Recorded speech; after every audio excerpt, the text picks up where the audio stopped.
I can tell you exactly what's going on with Taylor Swift, and I can promise you this is a take you haven't heard before. And that's because I'm very uniquely qualified to give this take as a psychic medium, as a healer, and as an awakener, an energy activator, which is exactly what she is. And that is at the heart of this take and what's going on with her. Yes, Taylor Swift is an activator. Whether she knows it or not, that is exactly what she is. And that's because artists are the prophets of the world. Those artists who are particularly tuned in to their source of divine inspiration, that energy, that spiritual divine energy, wants to be born through them. And in particular, performance artists. So we're talking singers, actors, people who use their body, dancers, who are the vehicle for their artistic expression. They in particular are the ones who are embodying and wielding this divine energy. And when they go out and they do what they do, that energy is working through them to reach into their audience, to heal, to awaken, to activate. That is who they are, and that is what they do. And I know this because as a psychic medium, I have had the great honor and privilege of working with the world's greatest artists and visionaries who were that. We're talking David Bowie, Prince, Jim Morrison, the best of the best. And yes, I wrote the book on it. It's called Messages from the Stars. You can get it at the link in my bio or wherever e-readers are sold. And they taught me this. Bowie in particular taught me this about the artist being a vessel for divine inspiration. And I did experience this firsthand with Taylor Swift. Now, I'm not a Swiftie. I've been completely ambivalent. I'm not really into pop music, so I didn't really have a strong opinion about her one way or the other.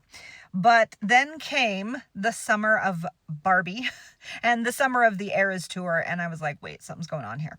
So when the Eras Tour movie happened, I took my twin daughters, who were 9 at the time. We got dressed up, we went with their friends and their friends' moms, and I was just expecting to have a good time with my kids and just see them enjoy experiencing this fun event.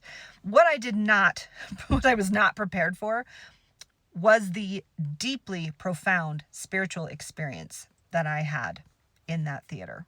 We are talking heaving sobs. I openly wept through nearly the whole 3 hours of the thing because the energy that was radiating off her through this tour, through this performance, was profound.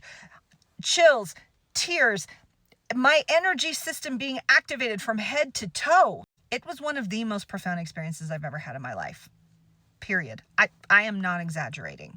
That was a divine feminine awakening. And it wasn't just in the music, the way it was staged. I mean, you can certainly look at it and see elements of divine feminine storytelling happening. We have the dark feminine with redemption. We have folklore, going back to our ancient ancestry. There were so many different elements.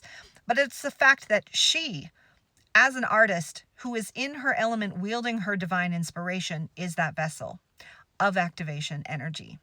So that's part one of my take on Taylor Swift. Here comes the second. That energy is so profound. It does one of two things.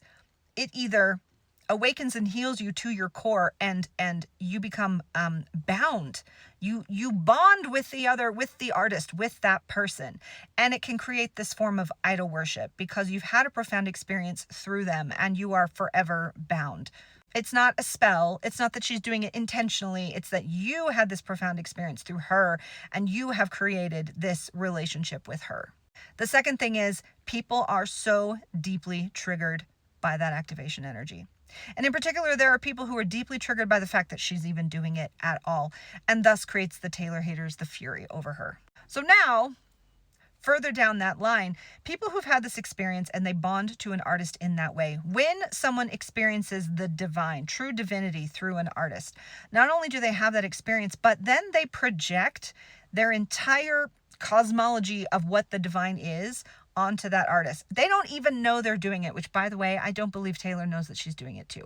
She has an inkling, she has an awareness of how she's affecting people, of course, but she's not intentionally doing this. It's just moving through her. And so when this happens, people, again, unconsciously, as part of this bond, they project their relationship to the divine onto her because they experience the divine through her. So then she goes ahead in time. She wants to create something else, or she does something just being a human, living her life, whatever it is she wants to express. And people go, But that's not what I experienced from you. That's not what I wanted from you or expected from you. That is not what I have projected the divine to be. And you are expressing something other than the divinity that I have unconsciously projected onto you. And I don't know how to cope with that. And because they don't know they've even done this in the first place, it becomes about her, how she's not this and she's not that, and how dare she. But really, it's all about their projection and their unconscious, trying to become conscious relationship with the divine. And I gotta say, I have experienced this as well, in a very small scale, but I have experienced this as well. As a creator with a large following who people either love me or they hate me, people don't tend to be ambivalent about me. I feel strongly one way or the other. And that's because I am an activator. And the divine moves through me to affect you, even here on my TikTok page and my YouTube page. It's not just in my events. And so people have created not only a parasocial relationship with me, but a connection with me because I embody the divine. And when I behave in a way that is contrary to their expectations of the divine, they have no problems hating me and telling me all about it. Even the people who are well-meaning.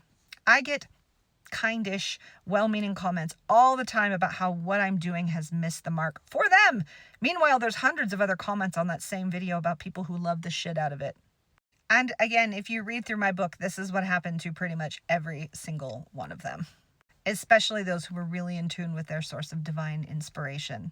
And that is yet another way artists are the prophets.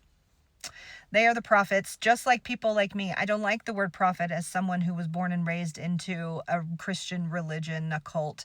I don't like the word prophet because of how it's been co-opted by religion. But the true meaning of the word prophet is someone who is in tune with divine inspiration and can deliver it to people so that they can have their own divine experience with it. And being that person, having to go through life as that person while all the people around me have a very strong reaction to me, either positive or negative, it's intense. It is intense.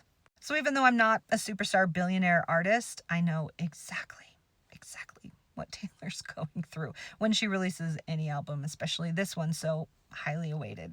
So as you are interacting with an artist of any kind, I want you to think about this. I want you to think about why you either love them so much or are so triggered by them. What does it say about you and your expectations that might have actually nothing to do with that person individually? As above, so below. Everyone in our lives who triggers us provide an opportunity to go within and see what's buried here and trying to come up to be witnessed. So yeah, everything that's happening right now is not really about Taylor. It's not really about her music. It's about people's reaction to what she embodies and how that triggers their unconscious assumptions about the divine and about women. Just saying.